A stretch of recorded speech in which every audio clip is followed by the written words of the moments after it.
Oh, hold on a second.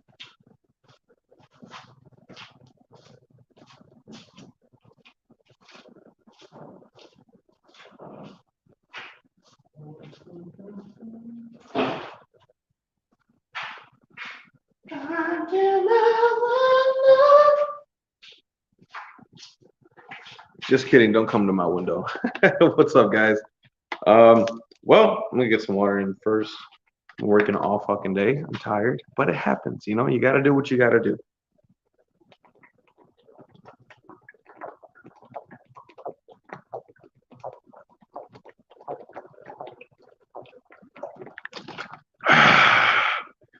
If you are watching this on my page, on my personal page, and you're commenting, I can't see what you're commenting. I can only broadcast on that page. So any comments you put on there, I'm not going to be able to read until I get off. If you want to communicate with me, you have to go to my Mr. Hydration page or my YouTube channel so I can actually read your comments. Otherwise, it won't broadcast it to me.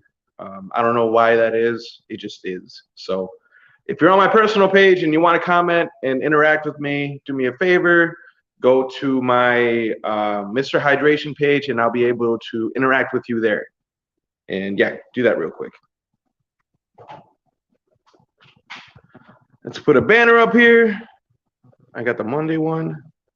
And I got a Sunday Funday one. But I got no Friday one. What? We're going to fix that real quick, guys. Ooh, I'm going to get this banner here. Check this out. Bam! That's fucking cool, right? Yeah, baby. I like it. And then a banner. Let's put this together real quick. Oh, no, it's not Monday. Let's edit that. The Friday Fightcast. My favorite segment of the week, by the way, is the Monday weekend recap. That's when we get to talk to the fighters that fought over the weekend, and you get to see like, you know, how they're feeling, pretty fresh off their wins or losses. That's my favorite one. But the Friday one, today's one, is also a really good one because we get to talk about the upcoming fights, you know, give our guesses and all that good stuff. All right, I think I got it. Oh, check it out. Yeah, like I said, if you're watching on my page, on my normal page, my Raul Contreras page, and you're commenting on my video, I can't see what you're commenting. I can only see what you're commenting when you're on my personal Mr. Hydration page. So if you want to interact with me, you want to talk back and forth, do me a favor, go to my Mr. Hydration page, check it out, give me some views there, and that way I can talk to you back and forth. But let's talk about some fucking fights, dude. So this weekend, obviously, I'm really, really, really into the main event. One, Derek Brunson has been known for a long time as like a gatekeeper, but like a perennial contender type of gatekeeper. I mean, the dude is constantly fighting top tens, and the only people who beat him are the people that go on and fight for the title or are a title. Hey, what's up, Kenzie? How you doing, dude? I haven't talked to you in forever. How's Alaska doing you? It's been a while since we talked. I am doing well, you know. Well, kind of. My truck just took it's got a blown head gasket, so I've been diagnosing that all day. That's been fun, but otherwise than that, I've been pretty good. You know, I've been really good, actually. I'm not gonna lie. This is my garage. I got a whole house with a studio set up, but I've been out here. Actually, I didn't think I'd have enough time to go set up in the house, and plus, it's nice and cool out here. It's kind of hot in my garage, or it's kind of hot in my house, and I don't want to open up the windows and have like all the noises from outside seeping into the broadcast. But anyway, so Derek Brunson has long been considered a perennial contender, but he always loses to the best of the best. I mean, he lost to Robert Whittaker, became champion. Lost to Israel Adesanya, became champion. Lost to Yoel Romero.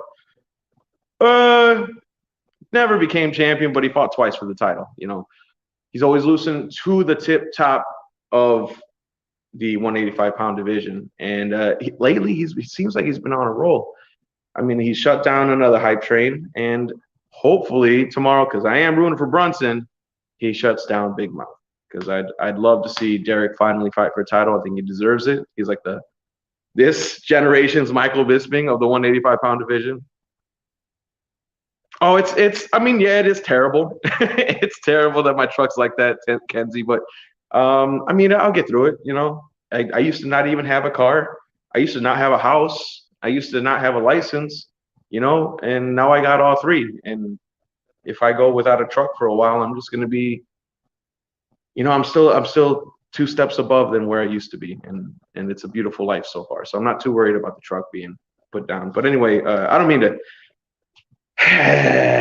Anyway, so like Big Mouth, he's legit. You know, he comes off as a guy who doesn't seem like a legit contender because he's always running his mouth. He's always goofing around. He's always being like, you know, poking and prodding the bear when he's in there.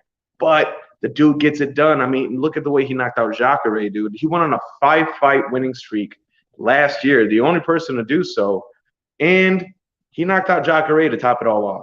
Would have fought way more times, but they booked him, and then they had to get rebooked because of Corona, and so on and so forth. But he's coming in with a vengeance. He's very much a live dog in the fight. Do not count him out. And, dude, I mean, if he wins this, why doesn't he get a number one contender fight? Why don't either of these people get a number one contender fight? First of all, at 185, it's such an open division right now. You got Robert Whitaker fighting Kelvin Gastelum because Paulo Costa pulled out, and they're for sure fighting for a number one contender. But they're fighting, I think, in the next 2 weeks. So the person after this, the winner from that probably fights for the title. The winner from tomorrow's main event is more than likely going to be fighting Paulo Costa or, I don't know, maybe the loser of Kelvin Gastelum versus Robert Whitaker. And then they fight for the title. I wouldn't be surprised if each one of these people fighting tomorrow. Hey, what's up, Jeff? What up, man? Yo, Jeff is the man, too. He watches MMA, too, big time. What do you think about tomorrow's fight, man? Derek Brunson versus Big Mouth. I'm rooting for Derek Brunson. I think he's got it. Especially now that he's like more level-headed. Obviously, he's been known to rush in to getting finished, just like he did with Robert Whitaker, just like he did with Israel Adesanya. He panics, he gets in there, and he rushes. But I feel like he's been working on that. I feel like it's his time to shine. Like I said, I think he's this generation's Michael Bisping. So I do believe that Derek Brunson is going to get it. So that's my prediction for tomorrow's fights. There also have been some massive fight announcements. There has been the fight announcements.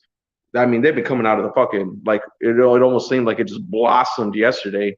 Let's start off with Khabib officially retiring, which we already knew that Khabib officially retired. We already knew that. That was already a thing. I don't know why everyone thought that it wasn't. Maybe it was like hopeful thinking. Maybe, you know, you get this super undefeated prospect. I mean, the dude's a legend, but his father dies. So he promises his mother he's not going to fight again. And then, you know, let's see what Jeff says. Boom. Brunson hasn't, man. Yeah, that's right. Brunson, that's what's up.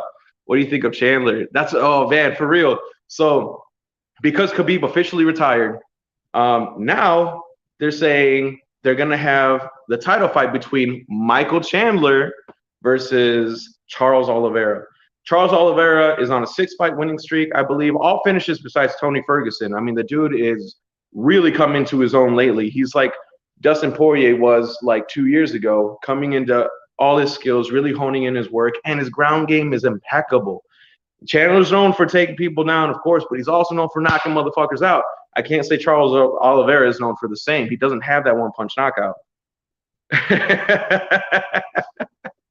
Damn, bro.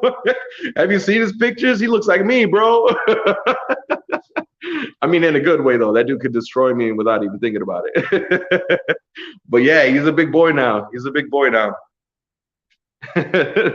matchup for Chandler. Oh, yeah, it is, dude. That's what, you know what? That's what I was thinking, too. When I was, oh, shit. What up, Impact MMA? Down in the dungeon working. That's what's up, man. How you guys doing? Yeah, I really think it was the worst matchup for Chandler. I thought that back when Chandler KO'd Fuck, I forgot his name, and I feel really bad because I like him. Dan Hooker. Right when he fought Dan Hooker, I was like, that's a little weird. You know, he probably should have fought someone like Charles Oliveira if he wants that #1 contender slot. And I really wanted Charles Oliveira to fight Dustin Poirier because I felt like those two obviously should have fought for the title. But unfortunately, they went with Poirier McGregor. Poirier knocked McGregor out. Now they're doing the trilogy for money, obviously for fucking money. I get it that they're gonna do the title fight. This is one thing I do appreciate about the Chandler Oliveira title fight is that Chandler and Oliveira both have never fought Khabib, both have never lost to Khabib, and they are at the top of the echelon right now. I don't know if Chandler, I don't know where he's at because he hasn't really been tested. He got in there and he knocked Dan Hooker out clean with the left hook. I mean, it was pretty fucking beautiful, to be honest with you. But Charles Oliveira coming in, they tried to make the fight, I think it was like a month and a half ago on 2 weeks' notice. Charles was like, I want none of that, which is very fucking smart. Why the hell would you go in there 2 weeks after Chandler just got in there knocking someone out? And then you have to go in there on 2 weeks' notice? No way, dude. Don't fucking do that shit. Anyway, so Charles Oliveira said no to that. Then the negotiations happened. Now Charles Oliveira is fighting Michael Chandler for the title. Like I said, I kind of like it only because neither has lost to Khabib. That's the only reason I'm really digging this fight. My prediction for the fight, however, Charles Oliveira is not afraid to get in there, mix it up with strikers. I mean, look what he did with fucking Kevin Lee. I forgot his name. I feel bad. Kevin Lee and Tony Ferguson. Granted, Tony Ferguson was not the same Tony Ferguson that he was forever ago, but he still went in there. He's not afraid to give the pressure. He's not afraid to take a punch. He knows how to roll with the punches. He's smart. He's slick, and he's super fucking intelligent on the ground. Chandler is a fucking bulldog, and if he does have that bulldog mentality and he doesn't knock him out in the first round, I think Chandler is going to get submitted, and I think he's going to be an emphatic win for Charles Oliveira. So my prediction, Charles Oliveira by first or second round submission. That's what I'm thinking. And if it's a knockout, holy fuck. Dude, what a champion. And then they need to fight the winner of Dustin Poirier versus McGregor, which, you know, still unsure why that's going on outside of money, you know, but, you know, I'm not making that kind of money, so we'll see. You want Oliveira to fight Justin or Michael Chandler to fight Justin? From his knees.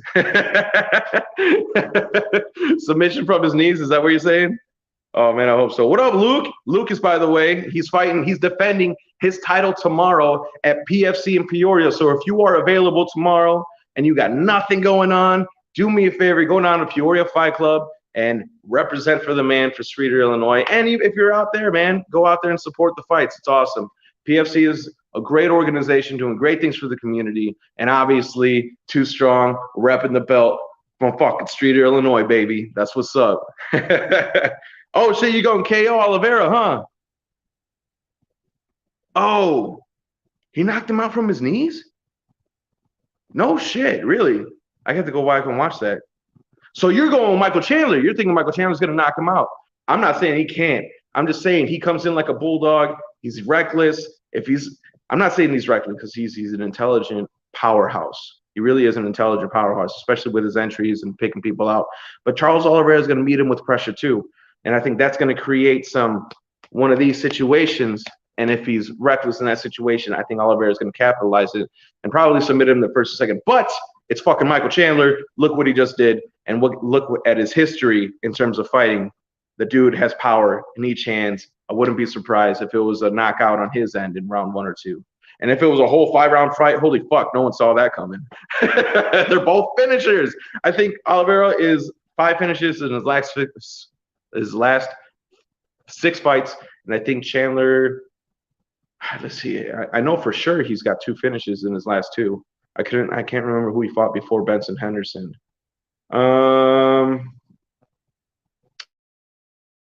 Oh yeah, he got knocked out. That's still a finish. Well, I mean, it wasn't like a finish in his, but I still think, yeah, he did get finished by the champ. Then he came back and he fought Benson Henderson. He KO'd Henderson. Came into the UFC, fought Dan Hooker, KO'd him, and now he's gonna fight Charles Oliveira. And we're gonna see what happens. Holy shit! Oh shit! You're going Chandler by decision. Nice. He beats McGregor, who beats Poirier. What? You're saying I gotta put this up here. You're saying that Chandler KOs Oliveira, then he fights McGregor, who beats Poirier?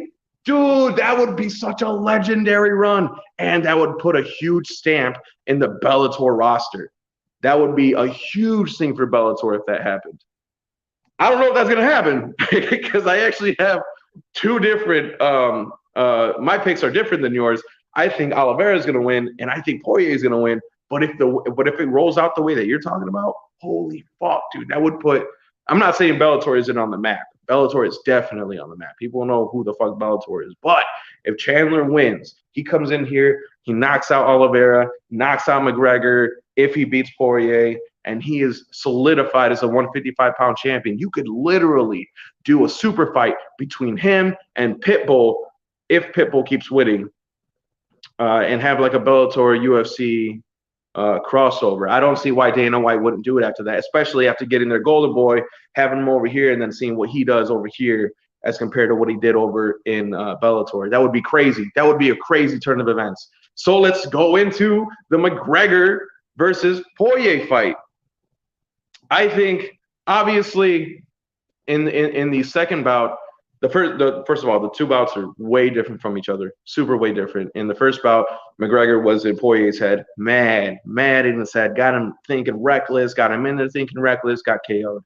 Second fight, they were super respectful, came in, and then boom, dude. What? I mean, I'm not saying okay, so. I'm gonna calm down. I'm getting a little bit I'm getting a little bit excited here. My mouth is running faster than my brain is. Okay, so all right, think. I think I just done it out. Just had a short. So McGregor in the second fight did rock him at the end of the first round, I want to say.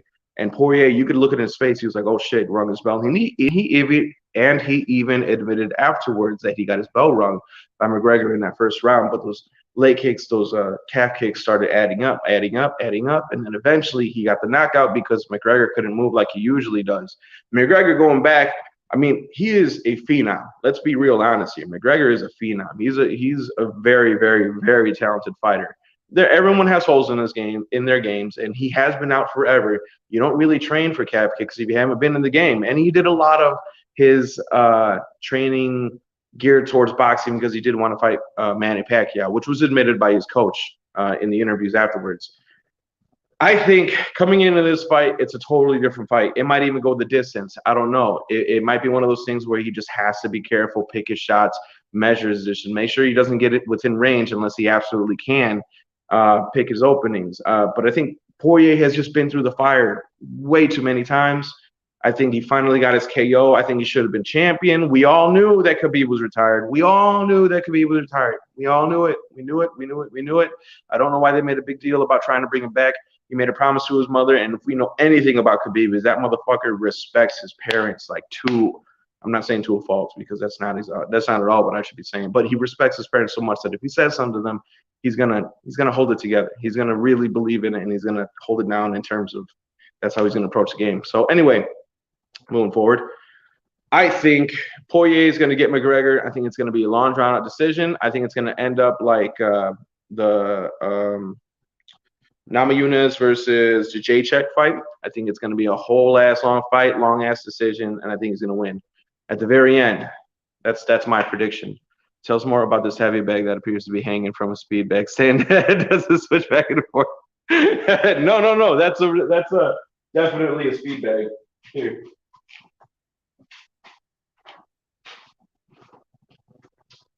I just had a heavy bag because I don't. Yeah, I got it donated to me, so that's all I got. Chandler versus Khabib would be fun. Chandler versus Khabib would be very, very fun. I think that would be one of those fights that. I mean, let's really think about it. You know what I mean? If Khabib wants to stay retired, if any fight's going to get him back, it's going to be someone that comes in and just dominates and wrecks. And if Chandler comes in and, like you're saying, he comes in and he wrecks Oliveira, he wrecks McGregor, and I don't know, maybe fights Dustin Poirier after that, just to see if he can get in there and mix it up and he wrecks him. I think at that point, Khabib has to think about it. And he has to be like, you know what, that would be a fight to come back for. And maybe he has a conversation with his mom and he gets back in there. Maybe. I think that's definitely a possibility. I definitely don't doubt that happening at all. Oh no. I don't have any. I just have it's just a speed bag attachment and a heavy bag that was donated to me. And obviously the speed bag and attachment, this whole thing was donated to me. So I'm not out there buying stuff. I'm broke. But you know, I've been broke for like my entire life, man. So it's, you know, I'm okay with it. I'm pretty all right with it. It gets the job done. Absolutely, man. It does get the job done. But it's so my prediction for the McGregor Poirier fight is I'm thinking Poirier gets it done, but I think he gets it done in the distance. And I think and this is obviously a little bit of favoritism too, because I do love Oliveira and I do love Poirier, and I think them coming together, drywall does to Kyle. I think that would be a beautiful title fight, is having Oliveira, Dustin Poirier, because I feel, let's be honest here, I feel like that should have been the title fight. And then Justin Gaethje should have fought Michael Chandler, and that would have been the #1 contender fight. And then whoever won those two fights would have fought. But that's not how things played out.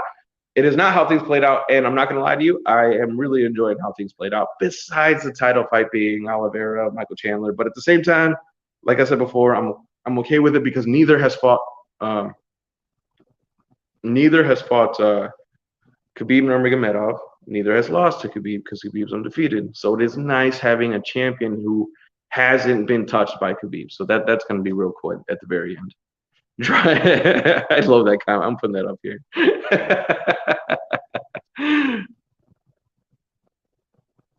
Yeah. Hey, I'm happy that they're getting it. I'm happy that they're getting it. Yeah, exactly. It's someone new. It's someone. Like I said, it's someone who hasn't been touched by Khabib. Someone who hasn't fought Khabib. Someone who hasn't lost to Khabib.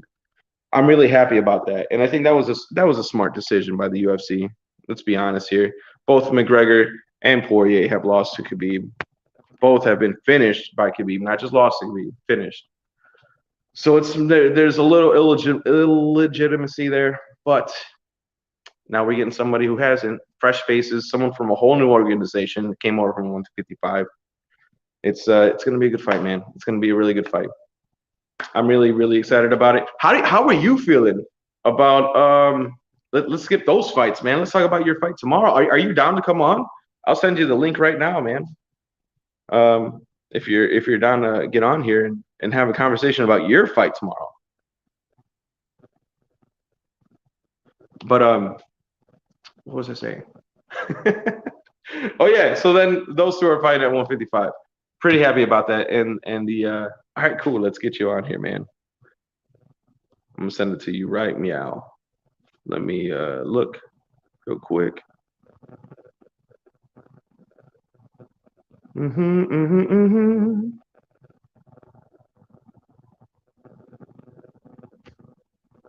Bam, bam, bam.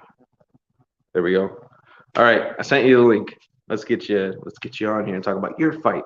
And in case you other people watching do not know, Lucas Gualny on the comments. Remember, if you're watching on my page, on my Facebook page, the Raul Contreras page, I cannot see your comments. I don't know why that is.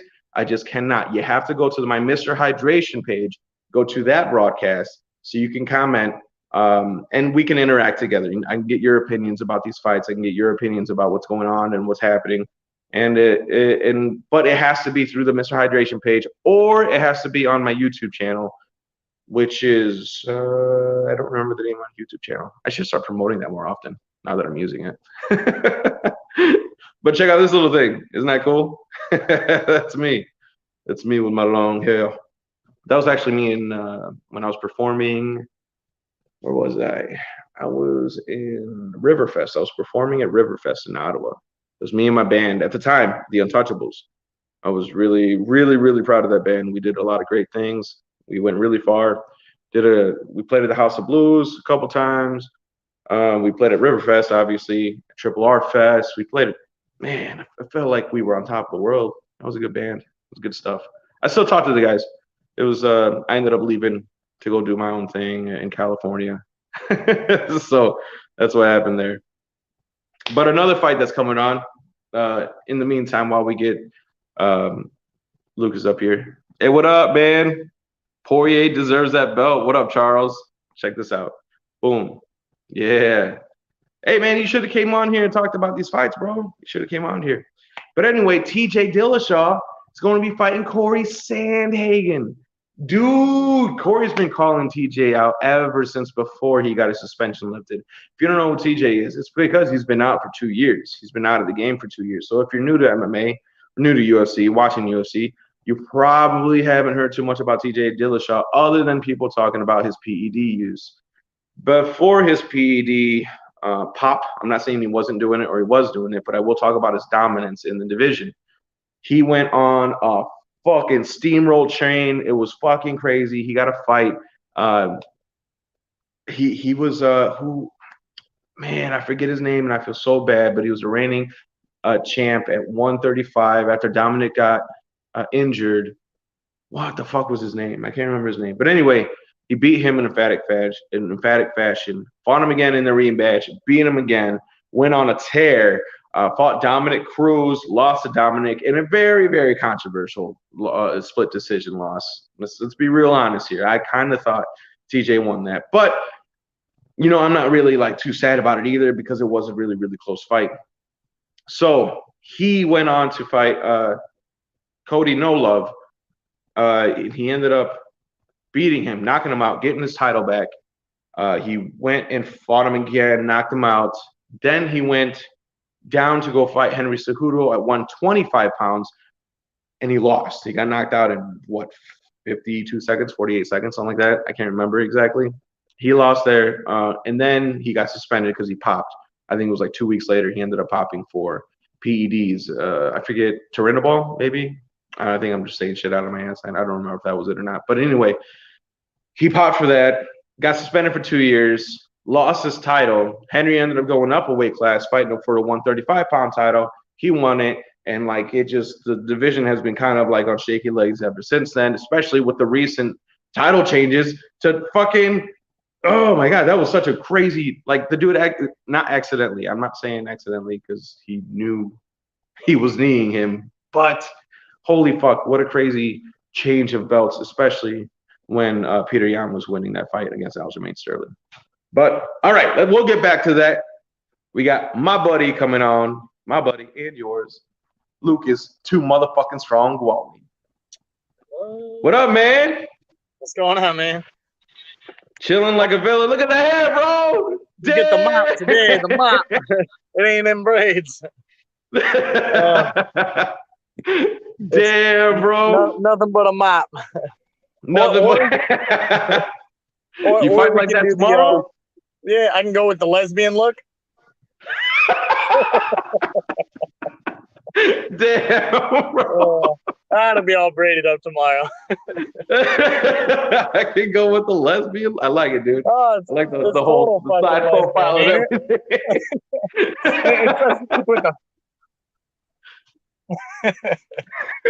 That's awesome, brother. God. So how you doing today, man? Let's start off with that. How you doing today, brother? How you feeling, man? I just went to Walmart, getting the kids some birthday presents, and getting some medicine. Honestly, this is where I'm at this week, man. Oh, Dayquil, NyQuil.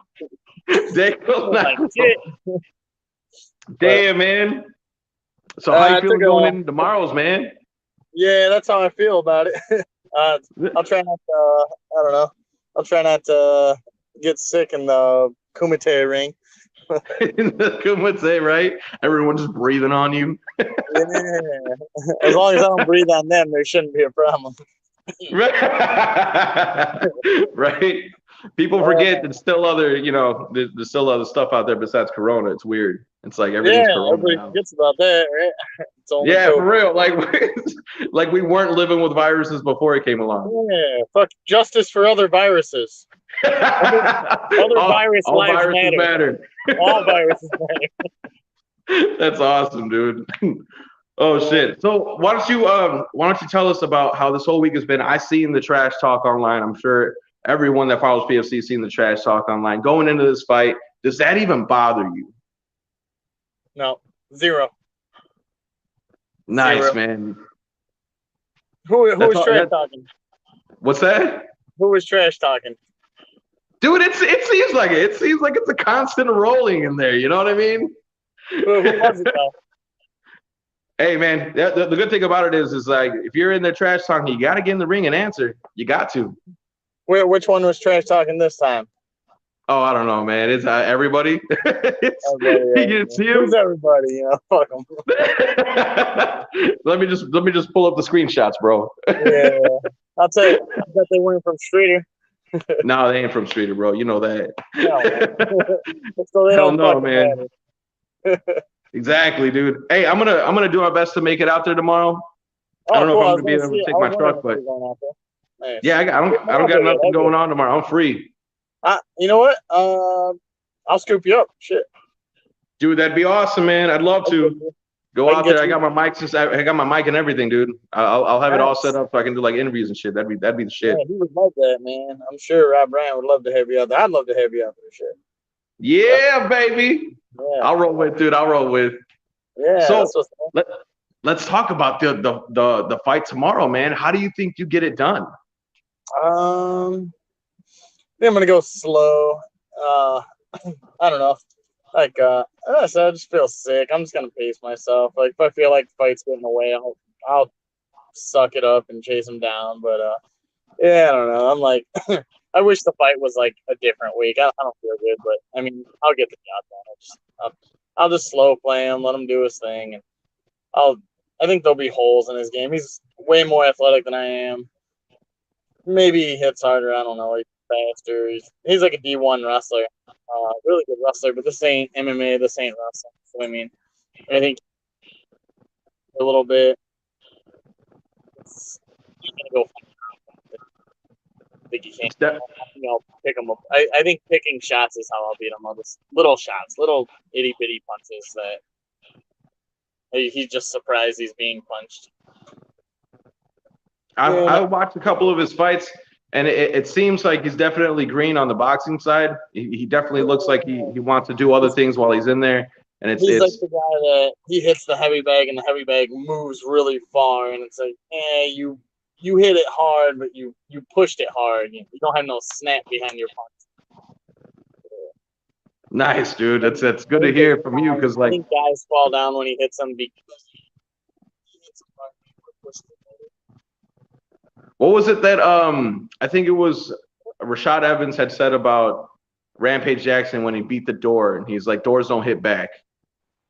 You know, you can have that massive display of power, but man, that door's not gonna hit you back. The heavy bag is gonna hit you back, and the heavy bag definitely has way more. Like, I'm not saying that you're a heavy bag, but I'm saying like in the ring, you definitely have more experience. And I'm definitely got you as my pick for sure, dude. I wouldn't. Oh shit, what happened? Well, let's see if we can get him back on. There we go. Sorry, my kid called. My other kid called and they cut us off. Damn it, dude, that happens to me all the time. I'll be like doing this, and then someone will call me and be like, "Why are you calling me right now?" but anyway, yeah. So let's say you get past him, right? Let's say you get past him. What's next for you at PFC, or what is your next move in general? I'm not saying you should look past him, but you know, let's do a little feeling out here. Yeah, I don't know. He was supposed to fight TZ for a #1 contender shot. I guess TZ backed out. No surprise there. And then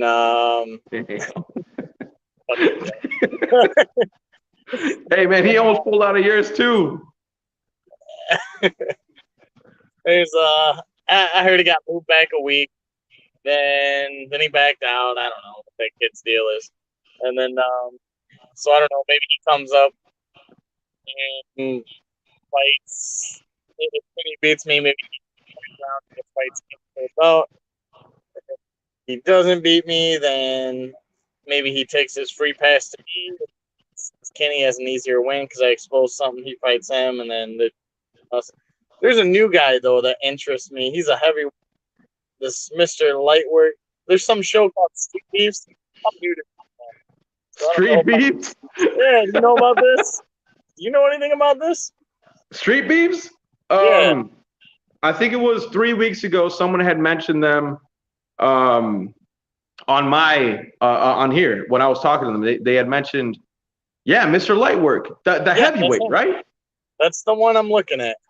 Yeah, dude, that dude's exciting. He is good, and he goes to the body.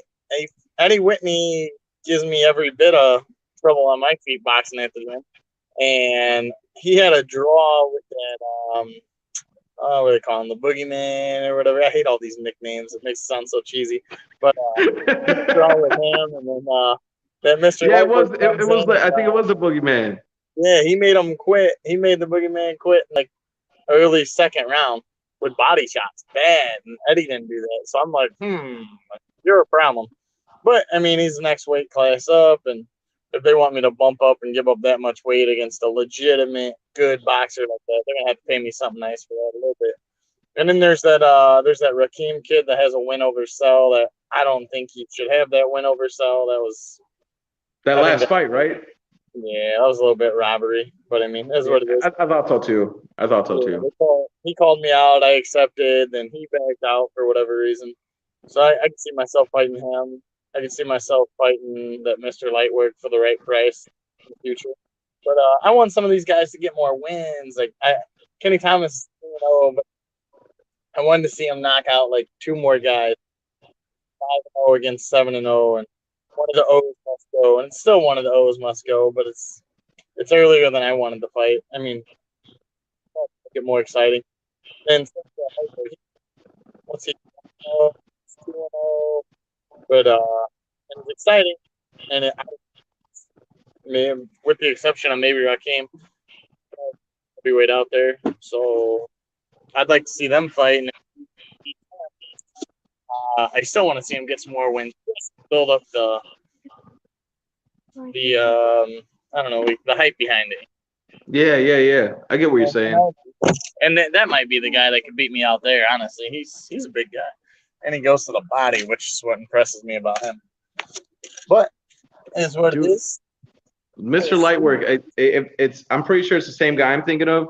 That dude impressed me. Impressed me with his fight. He impressed me too, definitely. I think he'd be the one that could get it done. And then besides that, there was a thing. I think you tagged me in it. Cody Ednock tagged me in it. There was a 185 they were looking for a legitimate pro 185, high level pro out of Cage Aggression in Iowa. But when I see legitimate high level pro, then I'm thinking more like 185. Or then I'm thinking like a good pro. He's okay. Maybe I can get 70. That 185, like, to get in there with you at 185. Damn, yeah. That dude's probably coming back in that cage at like every bit of 215. So you did see him then? You did see that guy? No, I never seen who the opponent was, but I did see the post. A couple guys have tagged me in it. Yeah, I forget who was it shared that, but I ended up sharing it on my Mr. Hydration page. But yeah, man, I seen that. So when it comes to that, what do you do in terms of like reaching out? You just hit up the guy that posted it, and then he like offers you all the details, or yeah, I fought for that guy before. I've had Fighter Night Awards on his shows before. Nice. Like, he would have me on that. I'm sure he would have. Honestly, I'm pretty sure if I would have reached out and said, "Yeah, hey, I'll take that fight," it would have been a done deal. That fight would have been signed right away. But it's just like, you're a legitimate high level pro 185. I'm a legit level pro 155, 70, 85. I'm a lower level pro, I feel. I don't even know if I've ever really fought at 85. Maybe 1, 2, something like that. But maybe 180. I think I fought out actually the one I got the Fighting Night Award out in Iowa. That was like a catch weight of like 80. Yeah, it's just a bulk. I think I early round one. We started wrestling around and I gassed down. I won the fight, but it wasn't. It's a big body to move around. Right. A lot of extra energy you got to exert. I like fighting buff midgets too. That's why I like 155. Damn, bro. Just keep them at bay with the jab, man. Even if you do get taken down, maybe you can escape. But when you get a big, everybody at 170 is all. Yeah, that's one reason I like to cut down. But at the same time, I don't know. I didn't like that's. I'm getting right. old, but I got a big question on my drawing board now: where I go for future fights, class one. That was a small cut the last time, definitely. Especially the whole next game cut. I didn't like that at all. Winning twice at that tournament. Yeah, that had to have been hell. Oh, it was horrible. Not taking anything away from the kid I fought. He won that fight every bit, but just I question myself. What if I would have fought him more the way I fight? Just slowed it. I look at the fight and I look at the first like 15 seconds of that fight. I was winning the first. I came out slow paced, kicked down. I smiled. Both coaches. It's getting like a split second, and then I went really. In my head, I told myself I had to. So if I would have lost, fight the way I thought I needed to fight, and so I mean, could have, would have. There's always going to be if you lose the fight. Well, what if you would have fought this time? Hey, man. That's true, man. That's true. Yeah, that the whole like shoulda, coulda, woulda. I mean, yeah, like what is it? Hindsight of 2020 is what they say. Yeah, exactly. And the way I fought him that day is almost not quite to a T, but almost to a T of what I planned, what I thought I needed to do. It didn't work, but then watching how the first 15 seconds unraveled, then I think about it now. Like, what if he did this? But it's like, yeah, if I would have lost that way, I think.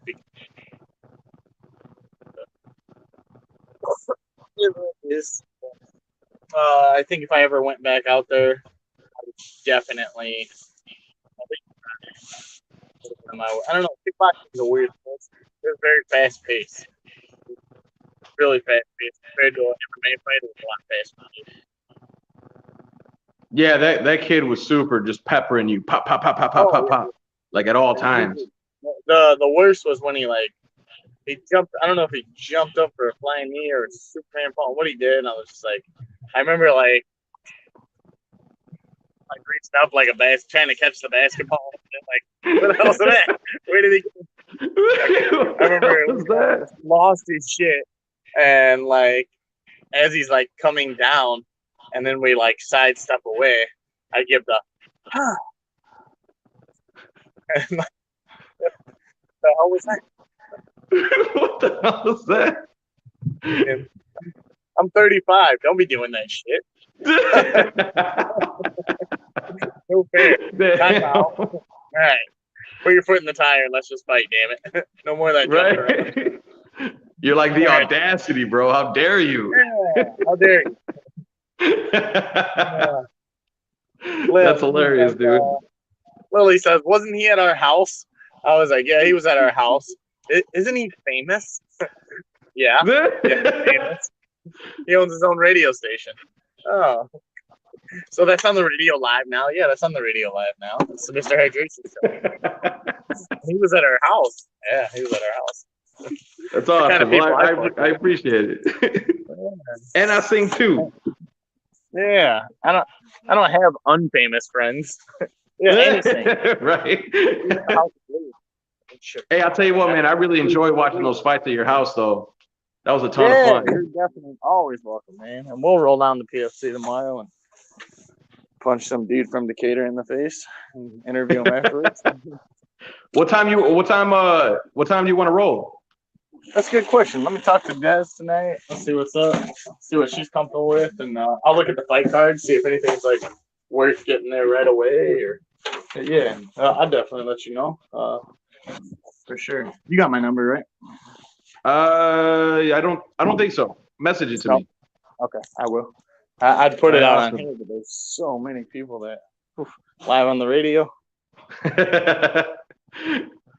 Well, hey man, we'll let you go so you can get to your family, and obviously I don't want to intrude too much. I know that you're home. You were on your way home, so yep. Thank you so much for showing up and letting us pick your brain, especially for tomorrow's title defense. I think it's going to be your. I think the last time I was on the show, I just cried the whole time or something stupid. Yo, that was real though, dude. That was real as fuck though, and I have nothing but mad respect for you for it. See, that's about as real as it gets in the fight life. That's how it is almost every time. But and that's another thing. I was like, man, do I really want to cut down to 165 again? I was like, I'm an emotional pussy at 165. I cried the whole time. That was like bro. a week after the fight. Ugh.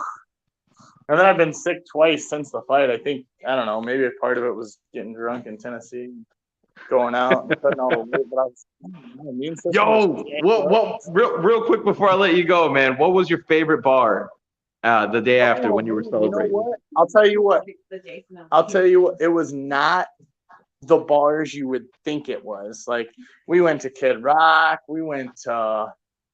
we went to Jason Aldean. We went to Luke Bryant. If you name a famous bar out there, we went there. Like, we went to every bar, and half of them I didn't know I was in. That's where I was at. But it was the hole in the wall bars for me. I mean, I guess you call them. They're all on Broadway, so all the bars are really nice. But I like being on the rooftop bars. Those are cool. They had like an orange sherbet slushy alcohol drink that was good, and like some basic onion rings and tater tots were super good. But the best band, they were called the Mexicans. There was like 3 Mexicans there. And, wait. And they started off like, we're in Nashville, Tennessee, and we're not gonna play any country music. Like, oh, these guys are great right away. And I don't know.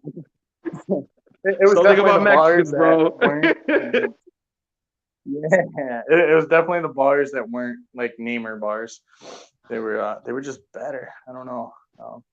The rooftop bars were cool, and the no-name bars were fun. I wish. What would you say? That says the Jason Aldean bar was cool. I don't even remember being there. I don't know. So it's probably cool. I guess I like the food the most. So, yeah. That's one thing. Hey, that's where you know you had a great time, though, right? Oh yeah, the food in Illinois I thought was better than the food in Nashville. Illinois, surprisingly, still we order on goldbelly.com and we go to pizza everywhere. And we actually didn't get pizza out there, but we got pasta. But the best pizza, seriously, Chicago, Illinois. We order from New York and the Bronx and all these places and spend goofy money on food, but Chicago's got the best pizza. For Tennessee, that spicy chicken, it's okay. I mean, it's better than see the banks and shit. I like Church's people sleep on Illinois, bro. Mona's and Capone's. What's that little town? Not Winona. Toluca? Is it Toluca? I think it is Toluca. Yeah, they got the best chicken, I think. And then Rips out in Ladd, they got good chicken. But Nashville, it was a fun time though. For not liking country music, I had a good time. Like the country music was actually upbeat out there, and I'm like,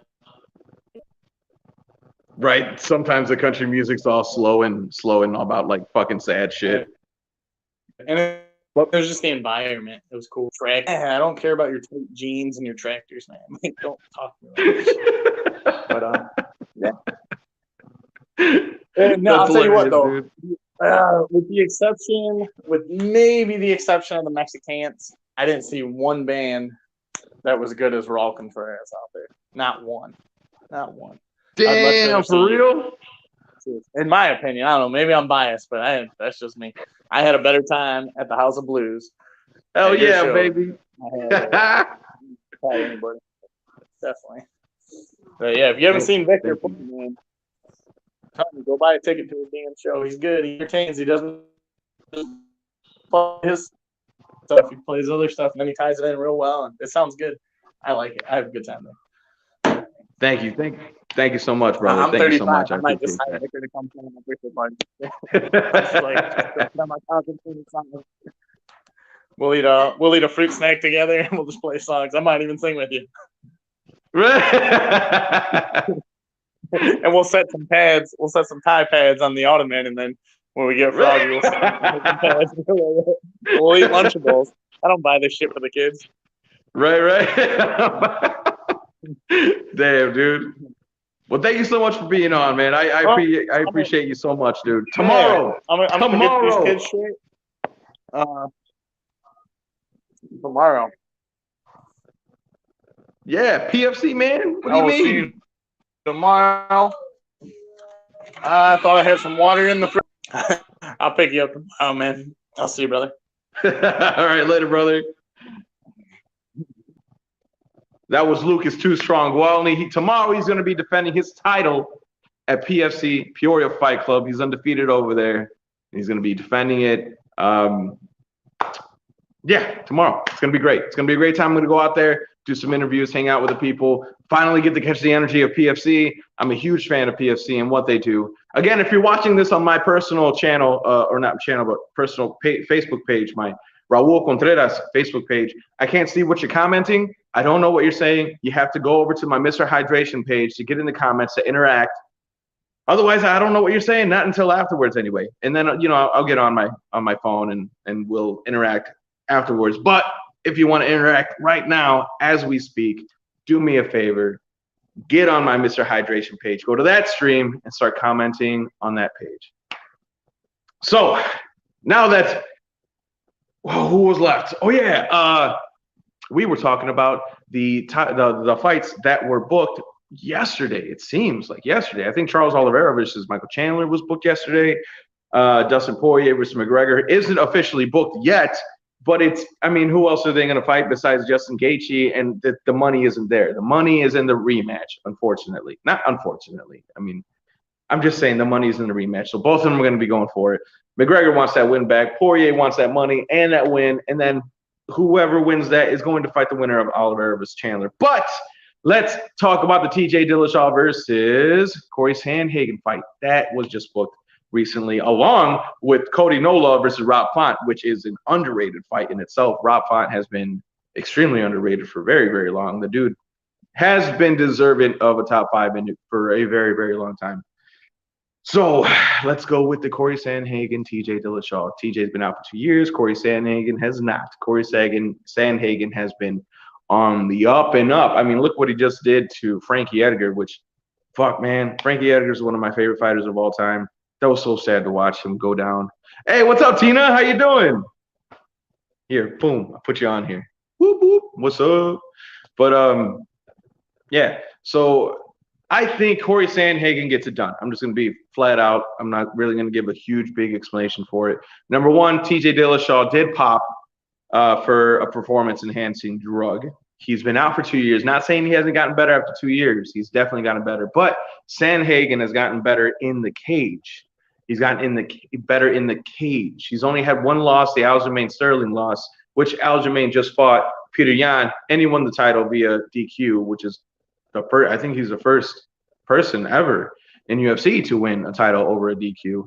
But that happened. So now he's going to be fighting Corey Sandhagen. I think TJ Dillashaw loses. I think he loses to a great contender. I think it doesn't lose any of his steam of his comeback.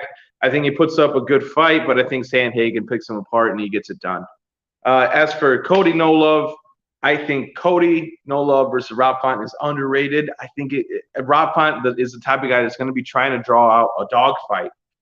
And if he gets in that dog fight with Rob Font has some heavy motherfucking hands, man. I'm not saying that Cody No Love doesn't, but Rob Font does. Oh, you did comment on my personal page. Wait, you're commenting on my personal page right now? No shit? Really? I'm doing good, by the way. If you're commenting on my personal page right now, that is crazy awesome, because I did not think that you comment on my personal page and I could see those comments. That'd be really cool, because then I'm wrong, but that means it's another avenue for people to communicate with me. So, win-win. But anyway, for my prediction for that fight, I think, man, Cody looked so good in his last fight. I'm gonna go with Rob Font. I'm gonna go with Rob Font. I think he's just got the momentum going towards him. I think he's been on a rise. I think he's been underrated for so long. Finally getting the chance to shine. I don't think he's going to let this deter him from that. And plus, Cody can always go down to 125. Sorry. I think Cody can always go down to 125. I don't know that. I don't know. I think Rob Font gets it done. I think he does. I think Rob Font gets it done, and I think he does it with a KO. Unfortunately, if I'm wrong, I hope I'm wrong because I love Cody No Love. I love No Love more than I love Rob Font. I'm just going by what appears to be skill levels, and I'm not saying that they're not even, because everyone at the top of the echelon, they're like just inches, it's centimeters away from each other. It's one mistake, that's all it makes. It only takes one mistake, and Cody No Love is known for making mistakes, is what I'm basing my decision off of. So I'm going to go with Rob Font beating Cody No Love in that one.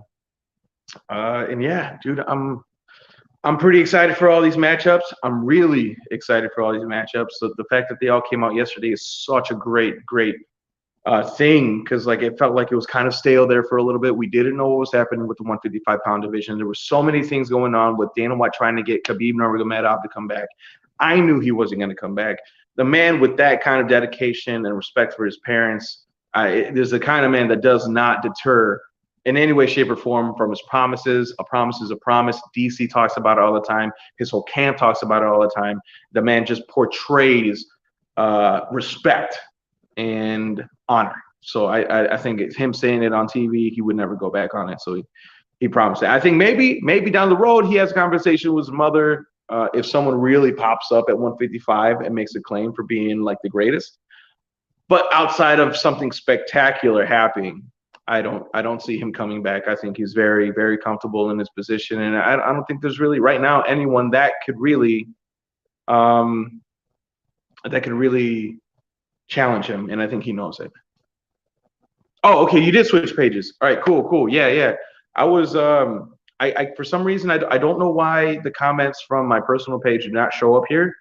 I don't know what it is. I just know that I can broadcast on my personal page, but for some reason I cannot see the comments or interact with people from my personal page. I don't know what the deal is there. I'm actually not even sure if you can interact with me on my YouTube channel. I have no idea. I don't know if people are commenting there or not. All I know is that for sure my Mr. Hydration page, all the comments on that stream come through, but that's the comments from my personal stream on the Raul Contreras page does not come through. I know that for sure. Those are the two things I know. So when you told me that you had commented on my personal page, I was like, oh, no way, dude, I missed. Because I love to interact with people. And not only that, but I love doing this, like, boom, popping your name up, seeing the conversation that's going on so everyone can see.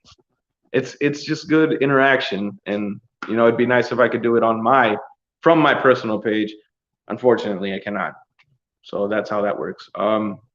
Another like couple fights that have been announced is Jorge Masvidal fighting Kamaru Usman.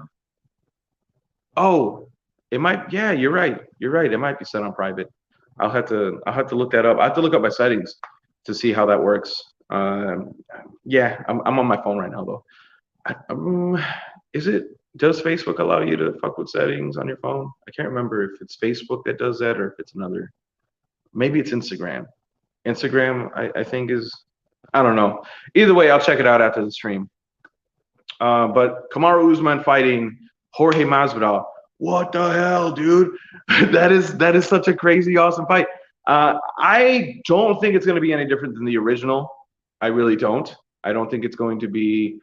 I don't think Jorge Masvidal is going to come in and knock him out. I mean, if he does, awesome. I love Jorge Masvidal. I would love to see him win the title. I just don't think. I mean, Usman, after seeing what Usman did to him in the last fight, he never really like beat him in terms of like fights. You know what I mean? He didn't knock him out. He didn't really hurt him too badly. but he was able to nullify everything Jorge brought to the table. After being in the cage with him for 25 minutes, I just don't see how that changes. I don't see how Jorge Masvidal finds a new way or gains a new strength or has a new technique or gets that much faster.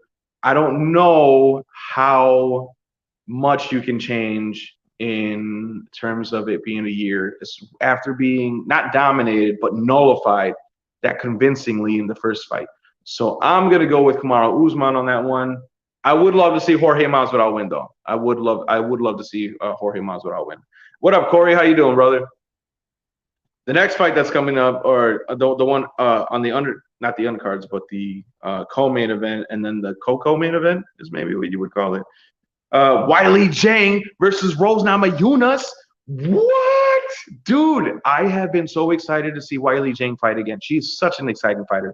I mean, once she wins the fight by knockout, KOs her in the first round. I think it was like 2 minutes in. She knocks the it's funny because she that's hilarious. Fuck, what the hell was her name that knocked out Rose Namajunas? I don't even remember her name, and I feel really bad because she is in the co-main event. I believe it is her, but she goes in there and she fights Rose Namajunas. Is fighting or is losing the whole fight. Gets a slam in, knocks her out. Goes in defense against Weili Zhang. Weili Zhang just comes in like a piston. Pop, pop, pop. Fucking knocks her out. She knocks. I'm gonna feel so bad for forgetting her name, but she knocks her out, gains the title, goes and fights Joanna Jędrzejczyk, who they fought actually like a year ago around this time, maybe even a couple weeks ago. Actually, I think it's been over a year since Weili Zhang has been in the cage. I want to say, I'm pretty sure that I'm pretty sure that's a thing. So they fight. Weili Zhang wins. I mean, the hemotoba that Weili Zhang left on Joanna Jędrzejczyk, she looked like she was growing a whole ass other forehead. Oh my God, that is crazy. Dude, Weili is a motherfucking monster, dude. Weili's a fucking savage. She is just in it to win it. She reminds me of like a samurai from back in the day, like the conviction that she has when she gets in there. And then to bring that mentality to fight Rose Namajunas, who is just a beautiful fucking killer. The way that she attacks, sets it up. She's just constantly in people's faces, constantly evading, constantly throwing you different looks and getting the job done. I mean, she was winning the fight before she lost the championship. She went back, rematched, won that fight, and now she's going to be fighting for the title. I can't wait. I don't even know what to give a prediction. I don't even know what to say. I don't know who wins that fight. It's such a like. You know what? I'm gonna go with. Dude, Rose is she's got so much finesse, and she knows how to use her length. She beat Joanna. Joanna almost beat Weili. So I'm going to go with Rose. I'm going to go with Rose getting back her title. But I don't think it's going to be an easy fight, and I think it's going to be super close. That's my opinion on it. Going next, Valentina Shevchenko. She's going to be defending her title. And I feel like an asshole because I cannot remember who she's defending it against, but I believe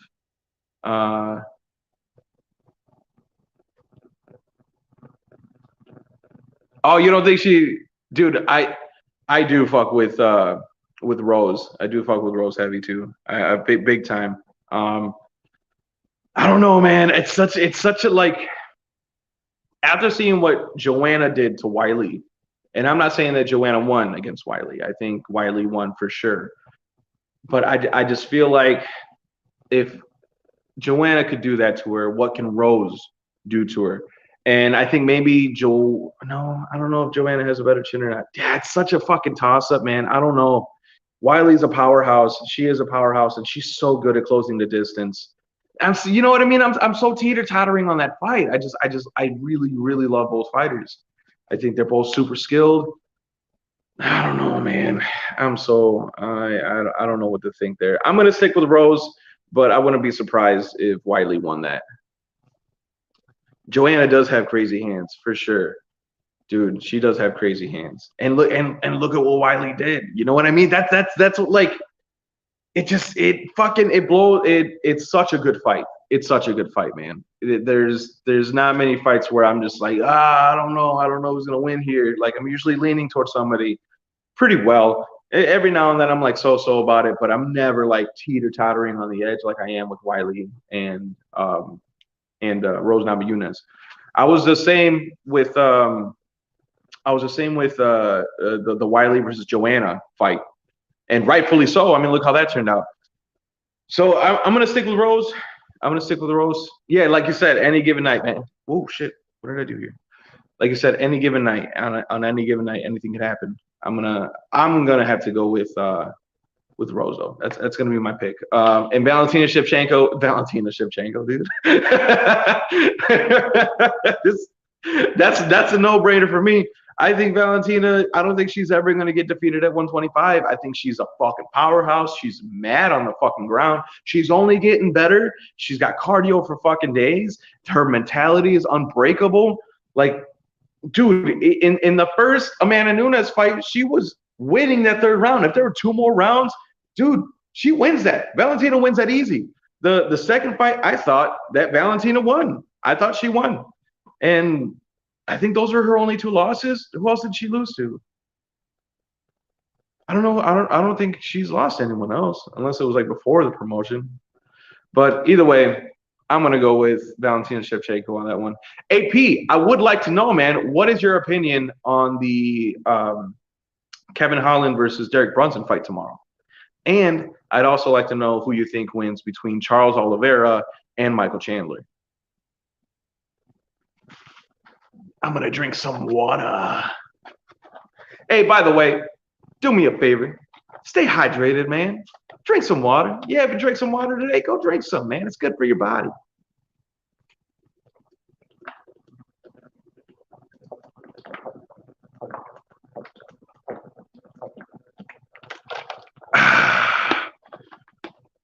Chandler for the W? What? Keegan, really, man? That's crazy.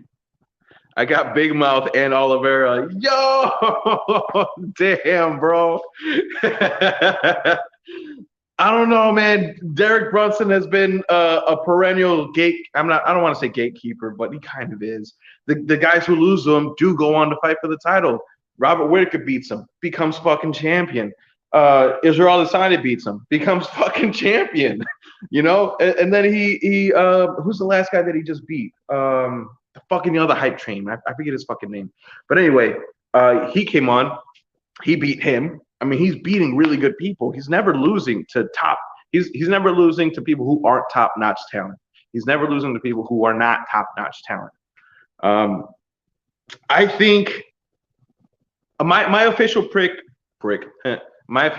is Brunson, but I wouldn't be surprised if Kevin Holland just finessed his ass and knocked him out. I would not. I wouldn't even. I'd be like, okay, yeah, that happened. But I think if it comes down to skill for skill, if Derek Brunson can avoid the mind games that Kevin plays in the cage, because it does have an effect on you when he's sitting there talking to you like you're a homie, gets you to put your guard down. Look what he did to Jacare, knocked him out because he was like, I had a dream about this, and Jacare was like, oh yeah. And as soon as he let his guard down, pop, clipped him once, found an opening, did the whole fucking knockout from the bottom. Dude, if he can avoid those mind games, I think Brunson gets it. If he can't, if Kevin can finesse him, ooh, dude, it's done. It's done sauce. All right, let's see. Keegan says Chandler gets it done. No way. No way. But hey, I'm not gonna lie to you. I can see it happening. Chandler's got some fucking power in those hands. I mean, he's a monster. But man, Charles Oliveira, he's a monster in his own right too. And people sleep on him, dude. He's got 5 finishes in the last 6 fights. The only person he hasn't finished was Tony Ferguson, and Tony Ferguson's arm is fucking Gumby. I swear to God, dude. He should have had that arm bar. That was deep. That was bad fucking arm bar. But Tony's a fucking weird. He's up here, dude. You know what I mean? He's fucking goofy up here. I don't know what it is, but he's finished 5 out of his last 6 fights. Not only that, but he's a he's not afraid to get in there and tussle it with whoever, with people with KO power. Look what he did with Kevin Lee, man. I mean, he was getting his face, throwing flying knees. He was just giving him different looks. And then on the ground, he's a fucking monster. The dude if he gets it on the ground with Chandler, Chandler's going to have a real hard time getting him off or even fending him off in the first place. But Chandler's got power. Chandler can wrestle. Chandler can dictate almost everything. He can dictate whatever the fuck he wants, but he has to do it smartly. If he doesn't get in there and think about I mean, obviously he's going to. He's a fucking professional fighter. You know, they're all at the top of the top of the echelon in terms of 155. Once you're at that level, you know, it only takes like certain mistakes. Chandler is known for making mistakes, but it's more of like someone capitalizing on a moment and just like drilling him. Because if you don't fucking drill it and get the job done right away, Chandler survives, comes back up, rallies, and wins. He does that all the time. So it's finding that one mistake, getting in there, attacking consistently until it's done. And Charles Oliveira can walk away the champion. What the fuck was that? Who was here? Oh. That was weird. Thought I heard someone fucking knock on my fucking door. Anyway, my official prediction is Oliveira. Chandler's definitely got some. That's a point I was talking about earlier, AP, about Chandler not deserving the shot. The one thing that I like about him getting the title shot, and it's only one thing, is that neither him or Oliveira have lost to Khabib. That is the only thing I like about him getting the title shot. I think Dustin Poirier got overlooked, but Dustin Poirier also might have passed it up for the McGregor fight, because McGregor that's money, dude. The amount of money they made from that last fight can definitely make you be like, you know what? I am getting pay-per-view points over here, and we made a massive amount of money. Maybe the title isn't in the picture, but the amount of money he's going to be getting from that fight is massive. Like, I don't know how much they get from every buy, but if everyone pays, I don't know what is it, like $79 right now? If everyone pays $80 and he gets $1 from those $80, let's just say it's $1 and it's 2.4 million buys, that is $2.4 million that he's getting in his pocket out of those 80. And I don't know if that's how much it is. For all I know, it could be more, it could be less. I don't know. All I know is that they got like whatever amount of buys they get dictates how much they get. And he could just be like, you know what, the title shot's always going to be there. I go in there, I beat McGregor again, get another big ass payday, go fight for the title. Now I'm bringing more viewers into the title fight, go and get the title, win the title, and like you're just getting massive amounts of money. I mean, look at what happened to McGregor. The dude got dumb fucking rich, and within the same amount of opportunities as well. But yeah, the only thing I like about the him getting the title fight is that neither of those two fighters fought Gaethje fought Khabib and lost. So that is like, that's silver lining, I guess you could say, is what it is. It is going to be a good fight. Exactly, that hot sauce and whiskey money. Yo, bro, I want to get some of his hot sauce, man. I was actually. Do you guys watch the show Hot Ones? The show where they do the different hot sauces on the wings, and you have to go through all 10 while answering questions. Dude, I am putting together a show. I ordered the hot sauce kit. I have all 10 sauces from the season 14. I'm getting some friends together. We're playing Truth or Dab, and we're going around, and we're just going to be taking the hot sauce challenge, answering questions. I'm going to have multiple cameras for that one. We're going to be sitting around a table. It's going to be well put together. I can't wait for that episode. I ordered that specifically for that, and I want to get the Dustin Poirier hot sauce for that. I want that to be like the 11th one. And I don't care if it's like hotter or lower than the rest of the sauces, because we're going through hell. we're going through hell. Oh shit, I gotta see that. But we're going through hell in that whole situation. So I don't care if it's hotter or lower. I just know I want to get the Dustin Poirier sauce for that episode specifically. Oh shit, you down, Tina? I should do a thing where I invite like people that watch my show to my house. Oh, I'm sorry. Anyway, I should do a thing where I put it on my show where like I invite people to my house to have them over for that because I can have I think it's up to 6 people. I mean I can have more than that, but the game says up to 6 people, so I'm just gonna follow the rules of the game. I'm gonna have like 6 people for the first one, and I'm gonna do it like maybe I don't know every month. I'll do it once a month. I'll have it, and I'll have different people each time. Just rotate them through, and like each time, like I think it comes with like 250 questions, and we're only gonna be doing 10 questions each time.